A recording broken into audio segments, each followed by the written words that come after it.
नमस्कार साथियों, स्वागत है आपका बैंकर साथी चैनल में। साथियों, इस वीडियो में डिस्कस करेंगे जेआईबी के पेपर 1 की यूनिट 3 जिसका नाम है economic planning in India and NITI Aayog. तो इकोनॉमिक प्लानिंग इंडिया में किस तरह से हुई और नीति आयोग का क्या काम है, ये सब हम इस वीडियो में देखेंगे। बेसिकली इसमें जो टॉपिक्स कवर होंगे हमारे वो हैं इकोनॉमिक प्लानिंग की डेफिनीशन क्या है, हिस्ट्री क्या थी इसकी, ऑब्जेक्टिव्स क्या होते हैं, इकोनॉमिक प्लानिंग हम करते ही क्यों हैं, कितने तरह की इकोनॉमिक प्लानिंग होती है और अचीवमेंट्स क्या क्या रहे हैं प्लानिंग के, और जो 5 ईयर प्लान हमारे यहाँ हुए हैं उनके असेसमेंट करेंगे कि किस तरह से परफॉर्मेंस उनका रहा है। साथ ही नीति आयोग के बारे में जानेंगे और फाइनेंशियल रिसोर्सेज 5 ईयर प्लान में किस तरह से यूज़ किए गए, तो इन सब के बारे में हम इस वीडियो में डिस्कस करेंगे। तो शुरू करते हैं साथियों। सबसे पहला टॉपिक हमारा है डेफिनीशंस ऑफ इकोनॉमिक प्लानिंग। तो इकोनॉमिक प्लानिंग की अलग अलग डेफिनीशंस दी गई हैं इकोनॉमिस्ट के द्वारा। जो एक इकोनॉमिस्ट थे हमारे एच.डी. डिकिंसन, उन्होंने इसको डिफाइन किया था कि इकोनॉमिक प्लानिंग बेसिकली क्या है। The making of major economic decisions, what and how much is to be produced and whom it would be allocated by the conscious decision of a determining authority। तो basically कहना क्या चाह रहे हैं कि एक जो अथॉरिटीज़ हैं, जो इकोनॉमिक डिसीजन लेने वाली अथॉरिटीज़ हैं, वो ये डिसाइड करती हैं कि कितना प्रोड्यूस करना है, how much is to be produced, यानी कि हमारा जो एंड प्रोडक्ट होंगे वो कितने होंगे और उन एंड प्रोडक्ट को किस किस को दिया जाएगा, किसको एलोकेट किया जाएगा। इस तरह का जो कॉन्शियस डिसीजन लिया जाता है अथॉरिटीज़ के द्वारा, किसके बेसिस पे, on the basis of comprehensive survey की सर्वे कराकर किसको कहाँ पर ज़्यादा ज़रूरत है उसके हिसाब से एलोकेशन करना, उसको ही हम क्या कहते हैं, उसको ही हम इकोनॉमिक प्लानिंग कहते हैं। अब ये तो बात हुई जो एच.डी. डिकिंसन ने इसकी डेफिनेशन दी। अब दूसरा है हमारा जो नेशनल प्लानिंग कमेटी एक सेटअप की गई थी 1938 में। अब उन्होंने क्या कहा कि प्लानिंग क्या है इन एक डेमोक्रेटिक सिस्टम में, डेमोक्रेटिक सिस्टम जैसे कि हमारे यहाँ है इंडिया में, प्लानिंग क्या है। प्लानिंग को हम डिफाइन कर सकते हैं एज द टेक्निकल कोऑर्डिनेशन, कि टेक्निकल कोऑर्डिनेशन है किनके बीच में, by disinteresting expert of the consumption, production, investment, trade and income distribution. तो इन सभी के बीच में एक जो कोऑर्डिनेशन बिठाया जाएगा in accordance with social objective set by bodies representative of the nation. तो इन सभी के बीच में यानी कि एक टेक्निकल कोऑर्डिनेशन किसके बीच में, कि कंजम्पशन कितना होगा, प्रोडक्शन कितना हो रहा है हमारे यहाँ, और इन्वेस्टमेंट, ट्रेड, इनकम डिस्ट्रीब्यूशन, इन सभी के बीच में एक टेक्निकल कोऑर्डिनेशन बिठाना किसके अकॉर्डेंस में, हमारे जो सोशल ऑब्जेक्टिव्स हैं जो सेट किए गए हैं, जो नेशन के रिप्रेजेंटेटिव्स हैं, यानी कि जो पॉलिटिकल हमारे लीडर्स हैं, गवर्नमेंट हैं, उनके जो ऑब्जेक्टिव हैं, सोशल ऑब्जेक्टिव हैं, उनको फुलफ़िल करने के लिए जो टेक्निकल कोऑर्डिनेशन बिठाया जाएगा किसके बीच में, कि कंजम्पशन कितना होगा, प्रोडक्शन कितना होगा, इन्वेस्टमेंट, ट्रेड और इनकम किस तरह से होगी। तो इन सभी के बीच में जो एक कोऑर्डिनेशन होगा उसको ही हम क्या कहेंगे, उसको ही हम इकोनॉमिक प्लानिंग कहेंगे। और इसकी अगर हम बात कहें प्लानिंग की, तो प्लानिंग केवल इकोनॉमिक पॉइंट ऑफ व्यू से हमें कंसीडर नहीं करना है, क्योंकि बेसिकली आप क्या है, कोई भी कंट्री हुआ, स्पेशली जो डेमोक्रेटिक कंट्री की जब हम बात करते हैं तो वहाँ पर केवल फ़ायदा नुकसान की यानी कि इकोनॉमी की बात नहीं है। वहाँ पर जो लोग रह रहे हैं, जो पीपल रह रहे हैं, उनके बारे में भी बात होगी, उनके स्टैंडर्ड ऑफ लिविंग को रेज करने की बात होगी। But most include cultural and spiritual value and human side of life. साथ ही स्टैंडर्ड ऑफ लिविंग बढ़ाना है, साथ ही जो कल्चरल और स्पिरिचुअल वैल्यूज़ हैं और जो ह्यूमन साइड है, वहाँ के जो लोग हैं, उनके बारे में भी विचार रखना है।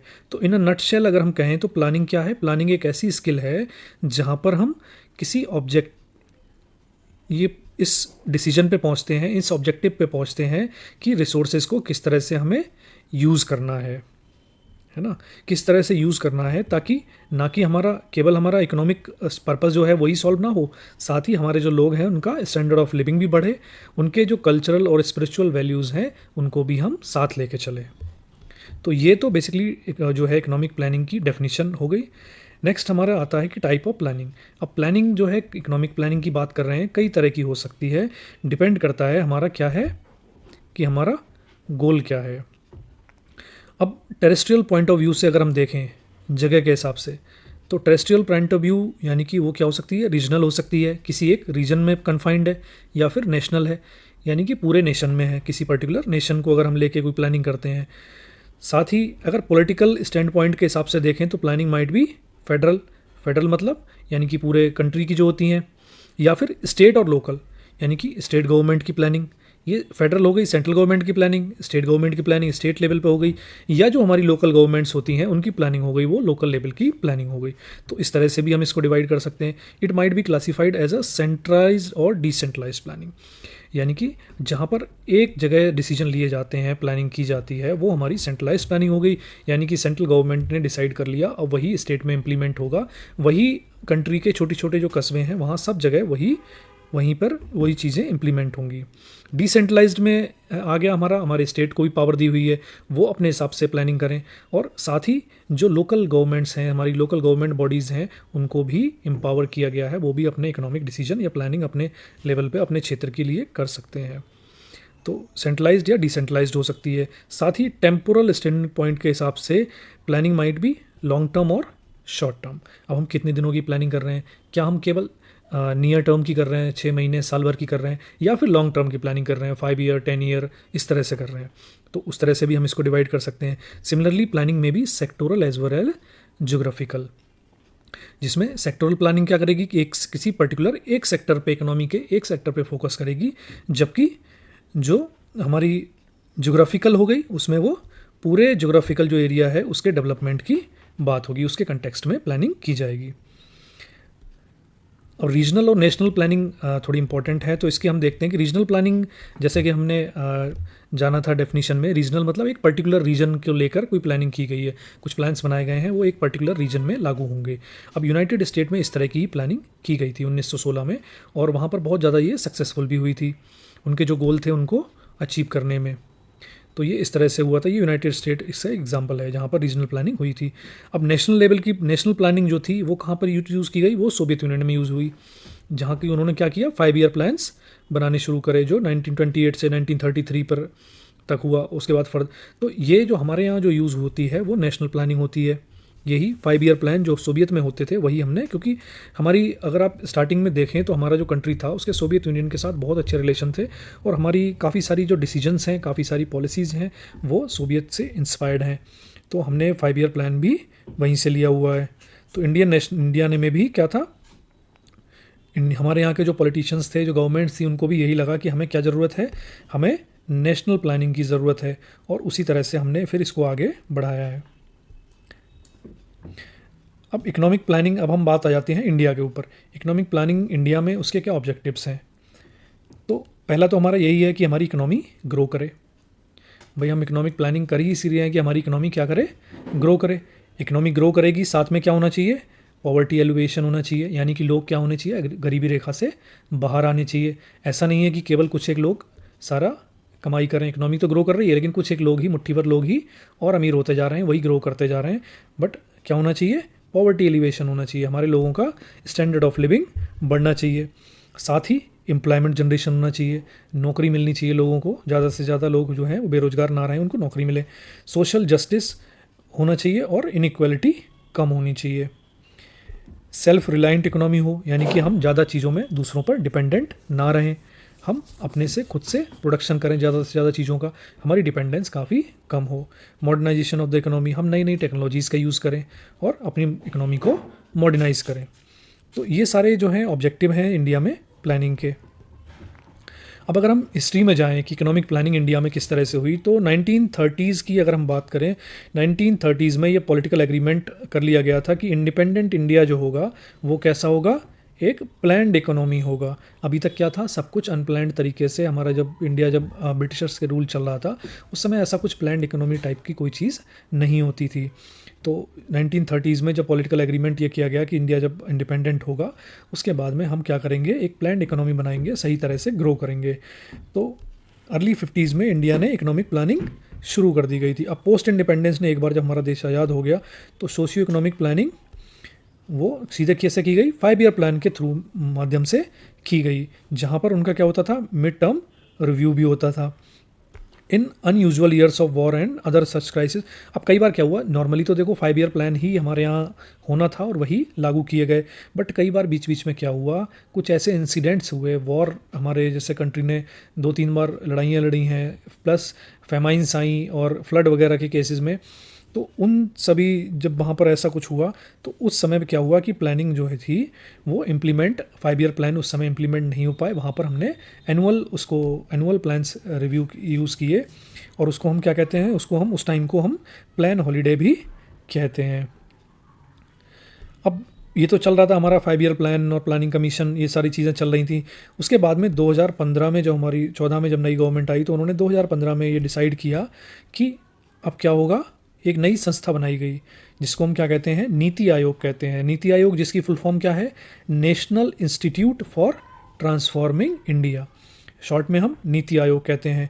तो नीति आयोग बनाया गया जो उसने क्या किया, सब्स्टिट्यूट कर दिया, किसको सब्स्टिट्यूट कर दिया, प्लानिंग कमीशन को, based on the logic that the nature of economy has shifted to a market dominant economy. अब लॉजिक नीति आयोग को लाने का ये था कि प्लानिंग कमीशन जो था वो थोड़ा आउटडेटेड हो चुका है और आज की डेट में जो इकोनॉमी है वो कैसी हो चुकी है, मार्केट डोमिनेंट सिस्टम हो चुका है और सब कुछ जो है वो मार्केट के ऊपर डिपेंड करता है। इसीलिए हमें भी इस तरह के जो इंस्टीट्यूट की ज़रूरत है।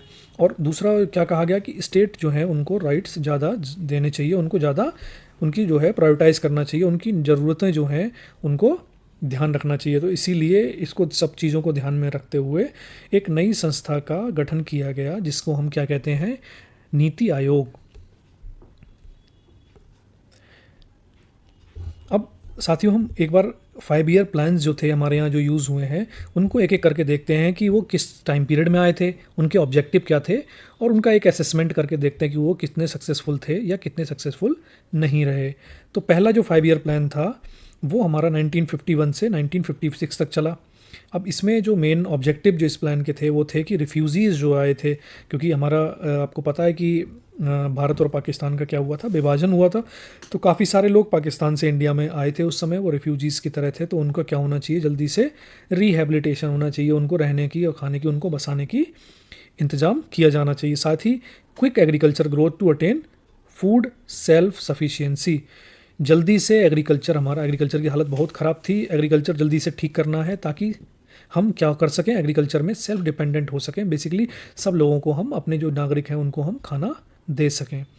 साथ ही इन्फ्लेशन मैनेजमेंट, इन्फ्लेशन काफ़ी ज़्यादा था तो उसको कम करना है, और prioritisation of agriculture and power project,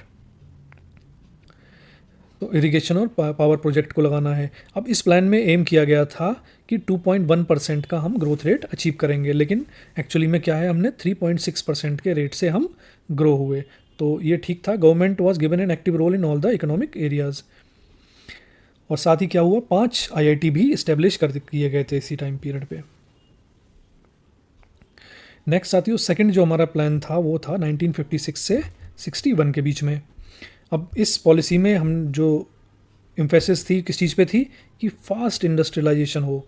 industrialisation शुरू तो हमारा फर्स्ट प्लानिंग में ही हो गया था, पहला जो प्लान था उसमें ही शुरू हो गया था, लेकिन हमें क्या था, तेज़ी से इंडस्ट्रियलाइजेशन करने की ज़रूरत थी। हम काफ़ी पिछड़ रहे थे यूरोप से, अमेरिका से, बाकी कंट्रीज से, तो उसके लिए उस पर ध्यान दिया गया। साथ ही हैवी इंडस्ट्री और कैपिटल गुड्स की जो इंडस्ट्रीज़ हैं उन पर फोकस था।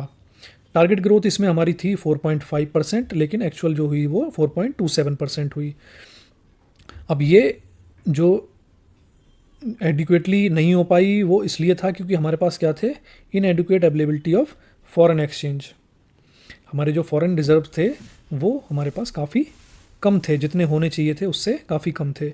हाइड्रो इलेक्ट्रिक पावर प्लांट और स्टील प्लांट लगाए गए थे, कहाँ पर, भिलई, दुर्गापुर और राउरकेला, इन तीनों जगह क्या लगाए गए थे, स्टील प्लांट लगाए गए थे। साथ ही हाइड्रो इलेक्ट्रिक पावर प्लांट भी कई जगह लगाए गए थे। तो जैसे कि आप देख रहे हैं इसमें फोकस किस पे था, हैवी इंडस्ट्रीज़ पे, तो ये सभी क्या हैं, हैवी इंडस्ट्रीज़ हैं। अब थर्ड प्लान की बात करें, थर्ड प्लान था हमारा 1961 से 65 के बीच में। अब इसमें जो की गोल थे वो क्या थे, नेशनल इनकम को हमें बढ़ाना है, कितने परसेंट से, 5% से। साथ ही एग्रीकल्चर प्रोडक्टिविटी को बढ़ाना है और सेल्फ सफिशिएंसी करना है, किसमें, फूड ग्रेन में। एक्सपेंशन ऑफ बेसिक इंडस्ट्री, जो बेसिक इंडस्ट्रीज़ हैं उनको और ज़्यादा एक्सपेंड करना है। तो ये सारे हमारे क्या थे, ऑब्जेक्टिव थे इस प्लान में। लेकिन एक्चुअली में क्या हुआ, उसमें प्रोजेक्टेड ग्रोथ रेट 5.6 थी, जबकि ग्रोथ रेट जो अचीव हुई वो 2.4% थी। ये बहुत ही ज़्यादा कम थी जितना हमें एक्सपेक्टेशन थी। उसकी जो मेन रीज़न जो था, मेन कंडीशन जो था, क्योंकि उस समय हमारा देश जो था ना वो काफ़ी ज़्यादा एक बेसिकली टर्मोइल से गुजरा है। दो लड़ाइयाँ उस टाइम पे हुई हैं, यानी कि, और साथ ही क्या था, ड्रॉट की सिचुएशन भी उस समय आई थी।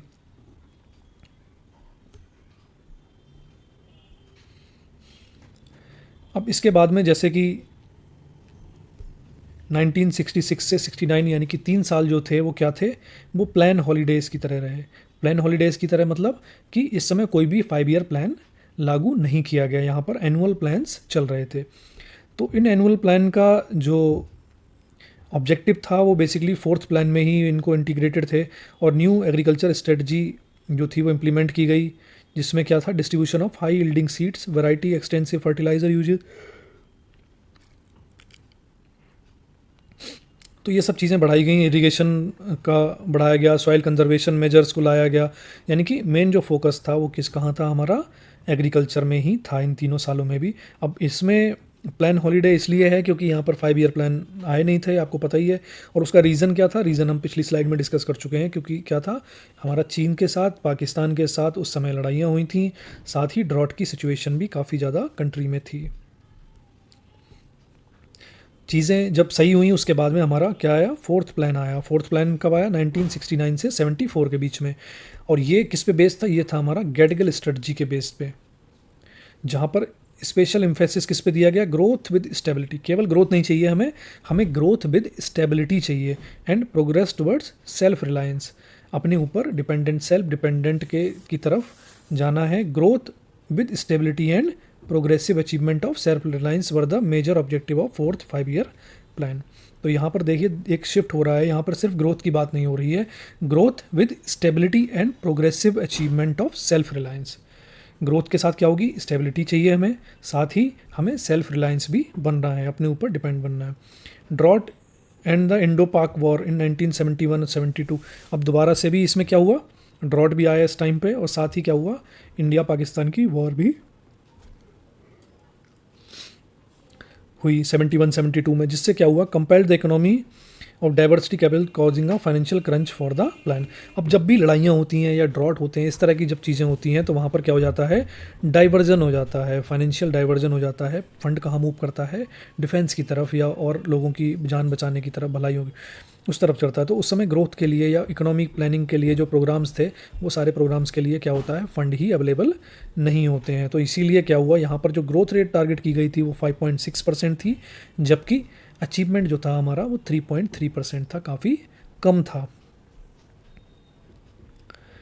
नेक्स्ट हमारा जो है फिफ्थ प्लान जो था हमारा, वो 1974 से 79 तक चला। अब इसमें क्या हुआ, इसमें हमारा जो एम्फेसिस था किस पे था, poverty reduction and self reliance, साथ ही एग्रीकल्चर पे भी फोकस था।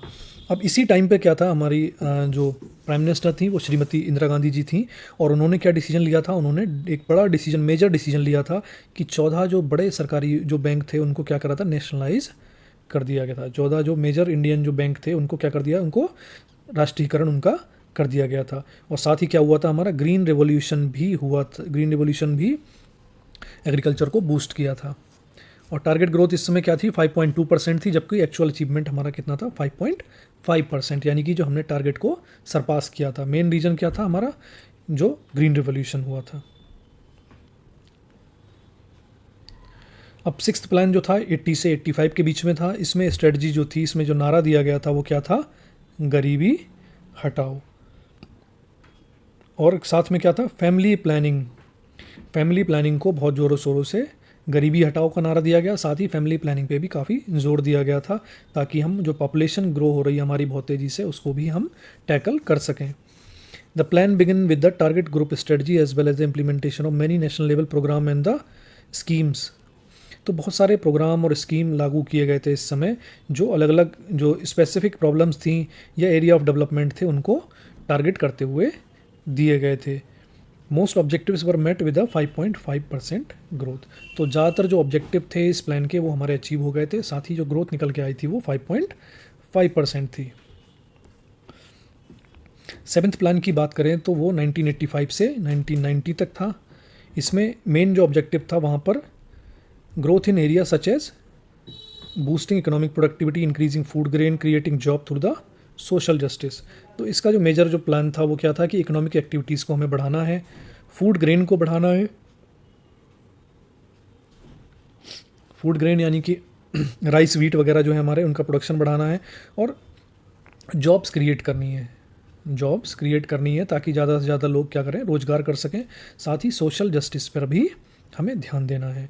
अब इसी समय पर क्या हुआ था, जवाहर रोजगार योजना JRY को 1989 में शुरू किया गया था, जिसमें गोल क्या था कि wage movement, creating wage employment, यानी कि जो दिहाड़ी मजदूर हैं उनको रोज़गार, दिहाड़ी जो लोग हैं उनको रोज़गार दिया जाए फॉर रूरल इम्प्रोवाइजेशन पीपल। मतलब स्पेशली किन के लिए था ये, जो ग्रामीण भारत के लोग थे। टारगेट ग्रोथ रेट इसमें 5% था, जबकि एक्चुअली में हमने 6% अचीव किया, यानी कि टारगेट को सरपास किया।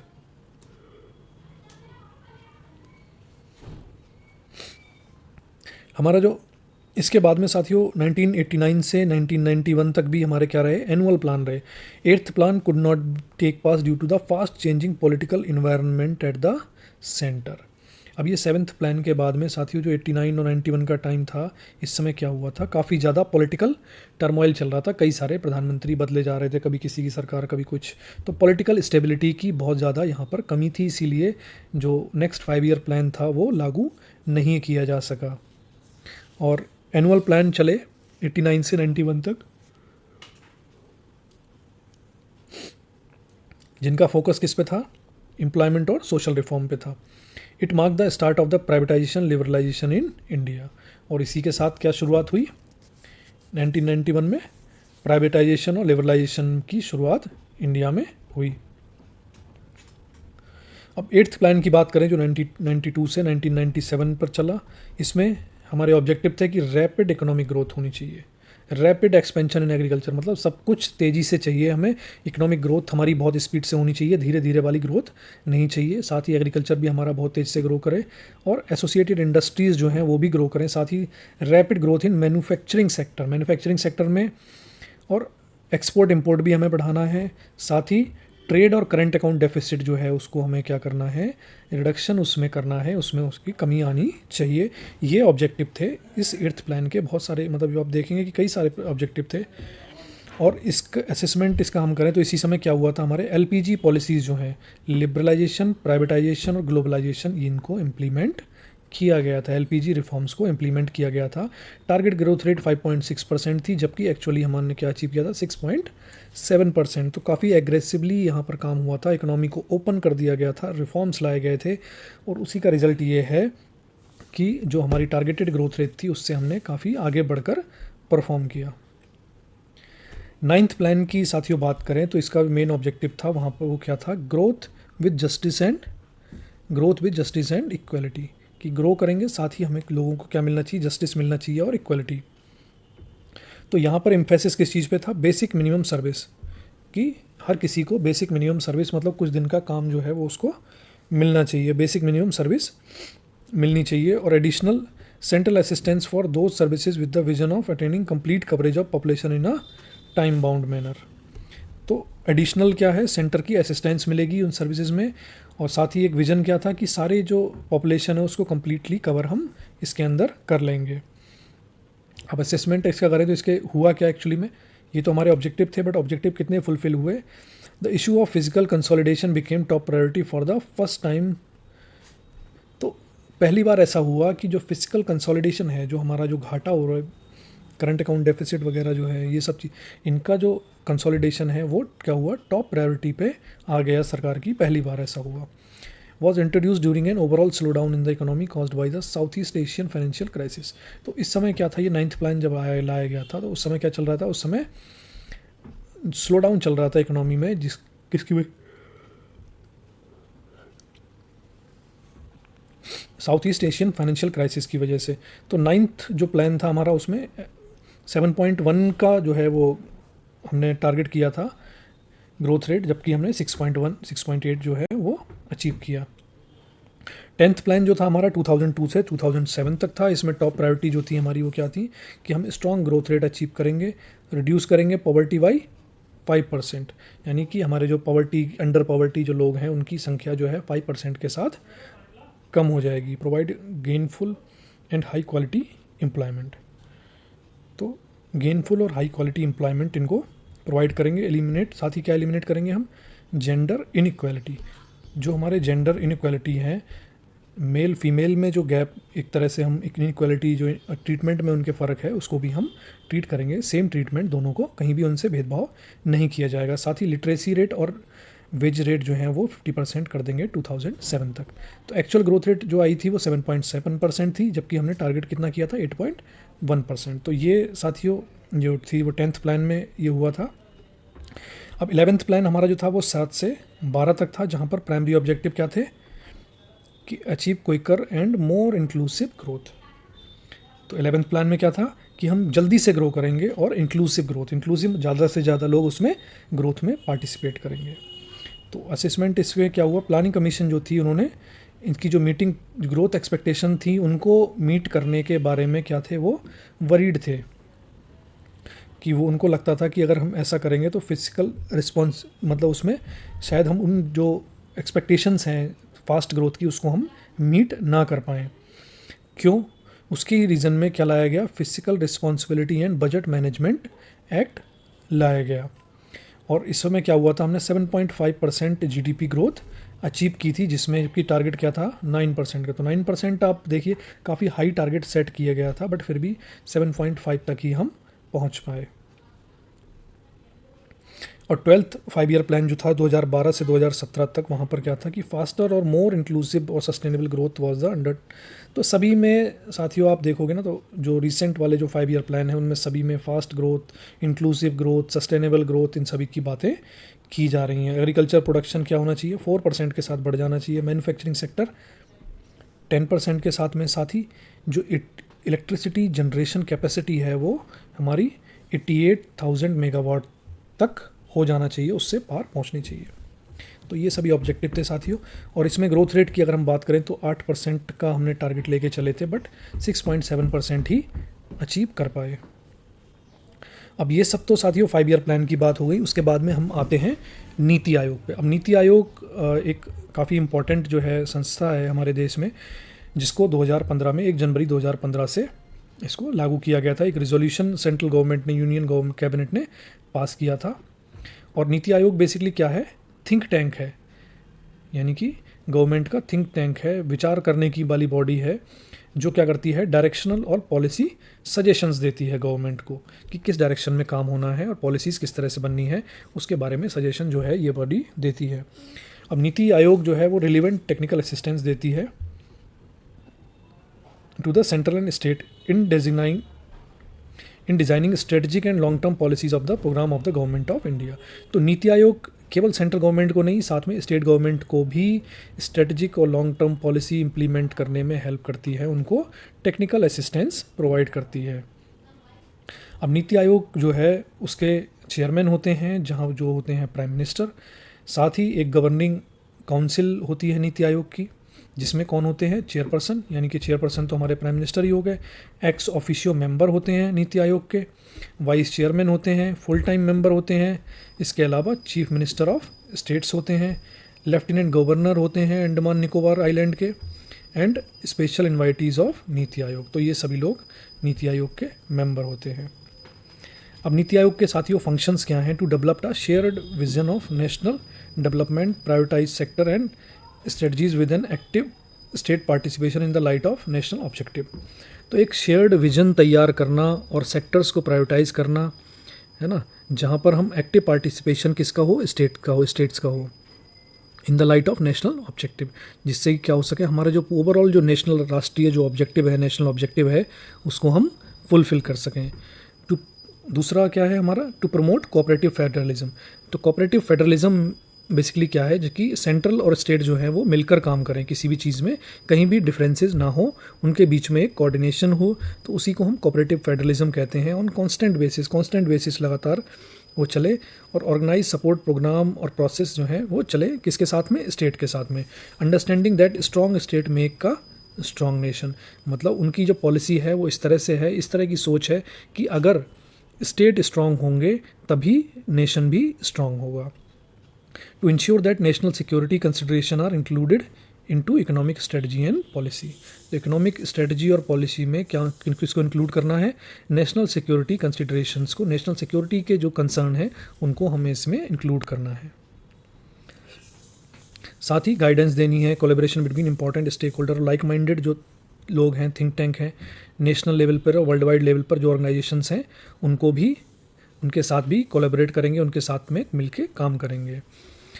साथ ही नेशनल और नेटवर्क, नेशनल और इंटरनेशनल स्पेशलिस्ट जो हैं, प्रैक्टिशनर जो हैं, या इनोवेशन जो है जो लोग कर रहे हैं, एंटरप्रेन्योरशिप जो लोग कर रहे हैं, एंटरप्रेन्योर्स हैं, उन सभी के साथ में मिलकर काम करना, उनको असिस्ट करना। तो ये सारे जो हैं वो काम हैं, सारे आपको याद करने की ज़रूरत नहीं है, बट आप एक इससे एक आपको आइडिया लग गया हो कि बेसिकली नीति आयोग जो है वो एक तरह से पॉलिसी मेकिंग बॉडी है, थिंक टैंक है हमारी गवर्नमेंट का। जहाँ तक इकोनॉमिक डिसीजंस की बात आती है तो पूरी तरह से जो गाइडेंस है वो नीति आयोग के थ्रू दिए जाते हैं। जो भी मेजर, जो बड़े जो डिसीजंस हैं वो नीति आयोग के द्वारा के थ्रू ही आते हैं, वहाँ से ही लिए जाते हैं। साथ ही इनका ये भी है कि एक्टिवली मॉनिटर करें कि जो भी प्रोग्राम और इनिशिएटिव जो चल रहे हैं उनको मॉनिटर करें और उनकी सक्सेस होने के क्या चांसेस हैं और डिलीवरी किस तरह से उनकी हो रही है, तो उन सबको भी ध्यान रखना। साथ ही टेक्निकल एडवांसमेंट और कैपेसिटी बिल्डिंग प्रोग्राम इनिशिएटिव वगैरह भी अलग अलग लेवल पर, स्टेट में, सेंटर में, उनको शुरू करना है और उनकी मॉनिटरिंग करना। To carry out additional action that may be required to enhance the implementation of national development strategy and previously indicated goal. साथ ही कोई एडिशनल अगर कुछ लेने की, एक्शन लेने की ज़रूरत पड़े जिससे कि क्या हो सके, जो हमारा देश है उसके जो इंडिकेटेड, जो हमने इकोनॉमी के लिए गोल्स जो हमने सेट कर रखे हैं उनको भी हम पूरा कर सकें। अब नीति आयोग में एक स्ट्रेटजी बनाई गई थी, new India at the rate 75, क्योंकि हमारे देश को आज़ाद हुए 75 साल हो जाएंगे 2023 में हो गए हैं, तो उसके लिए एक स्ट्रेटजी बनाई गई थी, NITI Aayog strategy for new India at the rate 75। अब इसमें बेसिकली क्या थे, इसमें एक डॉक्यूमेंट पूरा तैयार किया गया था, इसमें कुछ ऑब्जेक्टिव थे। ये पूरा क्या है, 41 क्रिटिकल एरिया इसमें रिकग्नाइज़ किए गए थे, जिनको हमने 4 सेक्शंस में डिवाइड किया था, है ना, जिसमें थे हमारे ड्राइवर्स, इंफ्रास्ट्रक्चर, इंक्लूजन और गवर्नेंस। यानी कि 4 क्षेत्र ऐसे थे, 4 रीजन ऐसे थे जहाँ पर हमें काम करने की ज़रूरत है, तभी हम क्या बना पाएंगे, न्यू इंडिया बना पाएंगे। तो न्यू इंडिया के लिए 4 जो डॉक्यूमेंट बनाया था उसमें 41 चैप्टर थे, जिसको 4 सेक्शन में डिवाइड किया गया है। 4 सेक्शन कौन कौन से हैं, ड्राइवर्स, इंफ्रास्ट्रक्चर, इंक्लूजन और गवर्नेंस। अब ये चारों क्या क्या हैं देखते हैं। ड्राइवर का में की बात आती है तो ड्राइवर्स का मतलब ये है, उनको कहा गया है वो इंजन है, ग्रोथ इंजन है, बेसिकली इकोनॉमिक परफॉर्मेंस जो है उसके इंजन है। अब ये कौन से हैं, growth and employment, doubling of farmer income, तो ये सब क्या करेंगे, ये ग्रोथ ड्राइवर करेंगे। Upgrading the science, technology and innovation system, ये सारे हैं।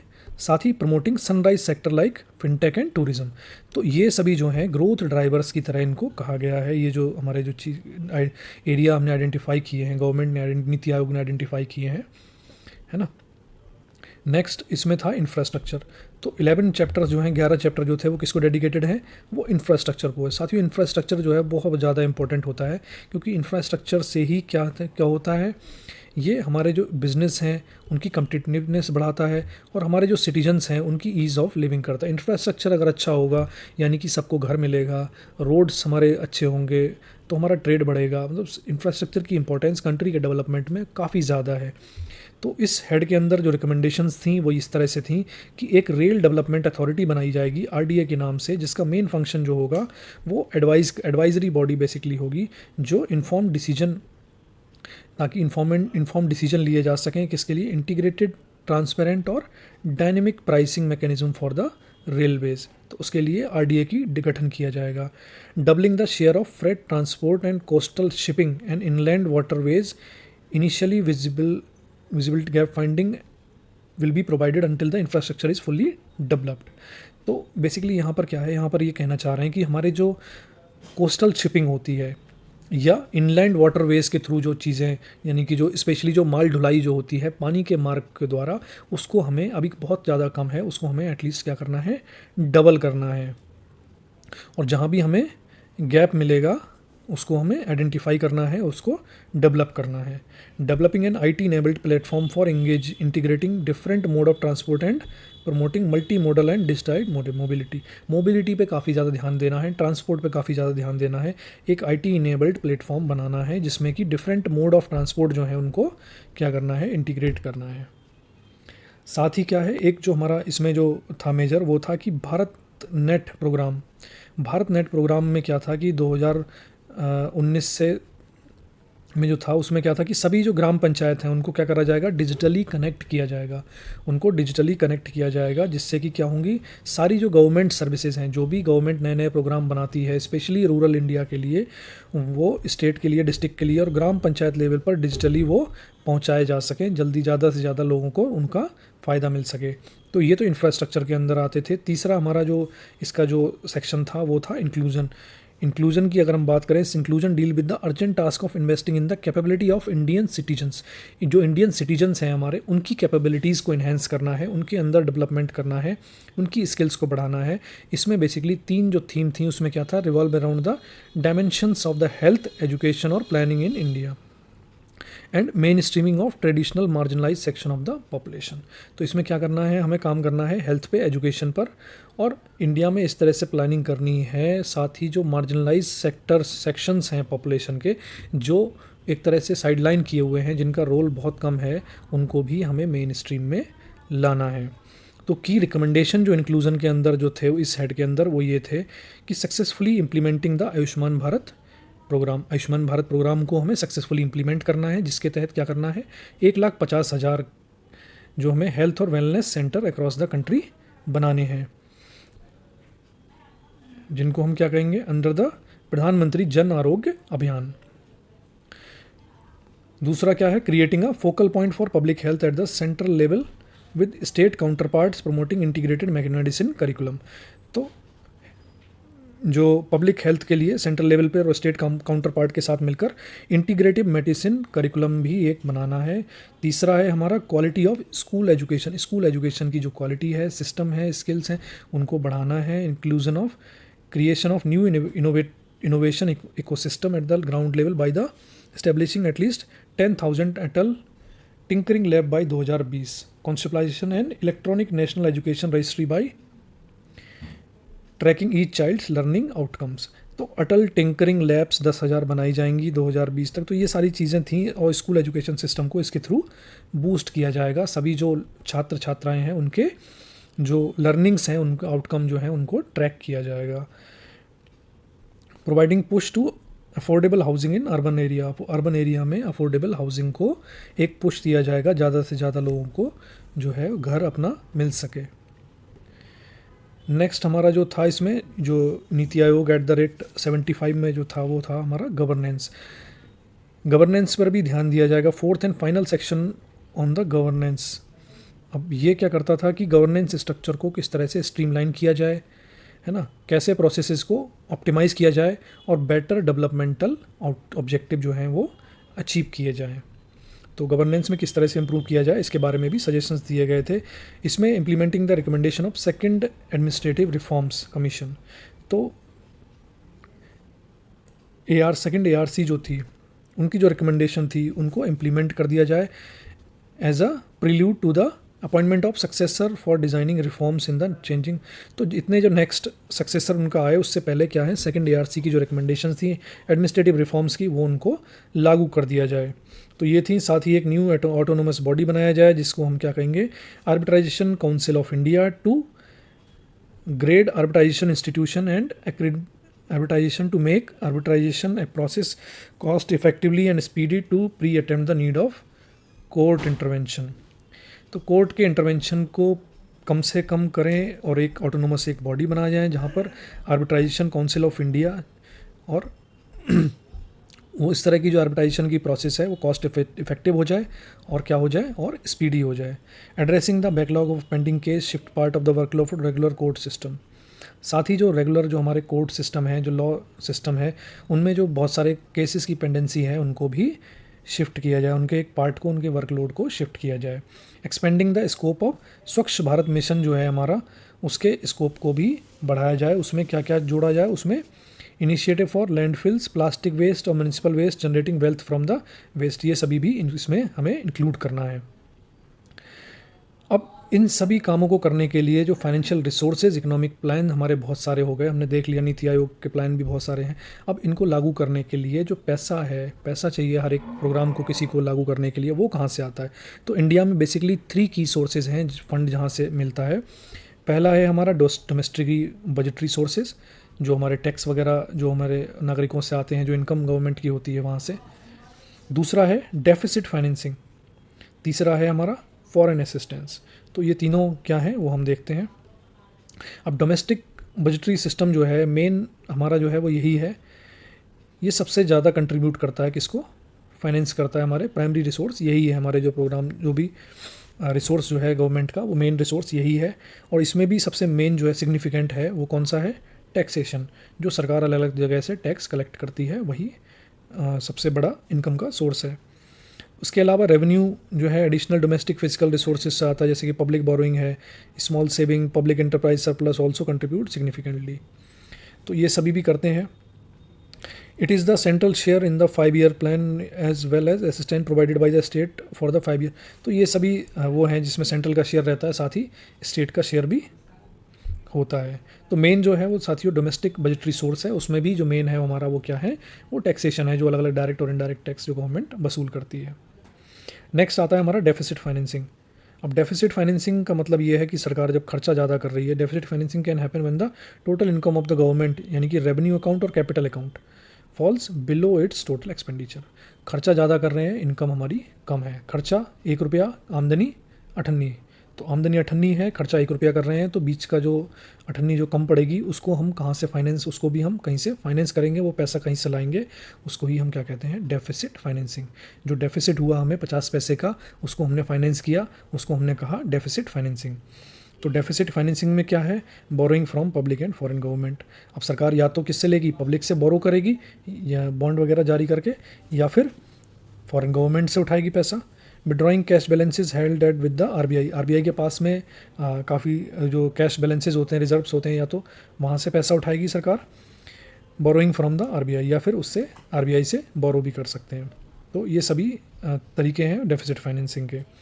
अब फॉरेन असिस्टेंस की अगर हम बात करें, तो जब कई बार क्या होता है, सरकार अपने जो प्रोग्राम हैं, डेवलपमेंटल गोल्स हैं, उनको अचीव करने के लिए जो फंड की रिक्वायरमेंट है, उसमें फॉरेन असिस्टेंस भी लेती है या मिलती है। उसमें एक्सटर्नल और foreign assistance contribute greatly to India's financial strategy. तो इसकी भी एक सिग्निफिकेंट रोल है। ज़्यादातर जो फॉरेन असिस्टेंस आता है वो हमारा फॉरेन डायरेक्ट इन्वेस्टमेंट एफडीआई के थ्रू आता है। इक्विटी इनफ्लो जो होता है, जिसमें कि हमारा computer, software, hardware, services sector, finance and banking, insurance, automobile industry, trading and construction activities. तो ये सभी जो हैं ये एफडीआई के थ्रू जो इनफ्लो आता है हमारा बाहर से, वो इन सभी सेक्टर्स में मेनली लगता है। बाकी जो वर्ल्ड बैंक से जो फंड मिलते हैं वो हमारे आईबीआरडी और आईडीए की फॉर्म में डेवलपमेंट जो प्रोजेक्ट हैं उनके थ्रू मिलते हैं, है ना। ये बेसिकली डेवलपमेंट असिस्टेंस है, उसके थ्रू वर्ल्ड बैंक कई बार क्या करता है, कई प्रोजेक्ट को फाइनेंस करता है। तो उसकी यहाँ पर बात हो रही है, तो वो भी हमारा फॉरेन असिस्टेंस के रूप में आता है। तो इसके साथ ही साथियों ये चैप्टर हमारा फिनिश होता है। इसमें काफ़ी इंपॉर्टेंट चैप्टर है, इकोनॉमिक जो प्लानिंग के बारे में बहुत कुछ बताया गया है। लेंथी चैप्टर भी है, वर्ड बाई वर्ड आपको सारा याद करने की ज़रूरत नहीं है, बट मेन चीज़ें इसमें देख लीजिएगा, एक क्लैरिटी आपको थोड़ा सा आइडिया इसका हो जाएगा।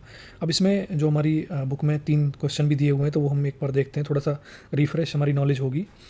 विच of the following contributes most to the plan financing in India. तो अभी अभी हमने पढ़ा है कि जो भी हमारे फाइनेंसिंग होती है, प्लान फाइनेंस किए जाते हैं, उसमें सबसे ज़्यादा कंट्रीब्यूशन किसका होता है? डोमेस्टिक बजटरी सोर्सेज, या फिर डेफिसिट फाइनेंसिंग, या फॉरेन असिस्टेंस। तो सबसे ज़्यादा जो कंट्रीब्यूशन होता है हमारा वो किसका होता है? डोमेस्टिक बजटरी सोर्सेज का, जिसमें टैक्सेशन सबसे ज़्यादा होता है। तो ये हो गया। नेक्स्ट है हमारा who is the chairman of NITI Aayog. तो नीति आयोग का चेयरमैन कौन होता है? हमने देखा था। इसके जो नीति आयोग के जो चेयरमैन होते हैं वो होते हैं prime minister. RBI governor, finance minister ये सब नहीं होते हैं। नीति आयोग को जो चेयर करते हैं वो प्राइम मिनिस्टर करते हैं। What was the period of 9th 5 year plan? तो 5 ईयर प्लान अलग अलग टाइम पीरियड में आए थे। तो 9th वाला जो आया था हमारा वो कब था? 2002 से 2007 तक हमारा जो प्लान था वो 9th 5 ईयर प्लान था। नेक्स्ट हमारा जो है एक बड़ा ही फेमस नारा दिया गया था, गरीबी हटाओ, एलिवेट पॉवर्टी, जो दिया था श्रीमती इंदिरा गांधी जो हमारी प्रधानमंत्री थी, उनके द्वारा दिया गया था। ये कौन से 5 ईयर प्लान में दिया गया था? तो ये साथियों 6th 5 ईयर प्लान की बात यहाँ पर हो रही है। तो इसका आंसर होगा हमारा डी, 6th 5 ईयर प्लान। तो मिलते हैं साथियों नेक्स्ट वीडियो में। Thank you.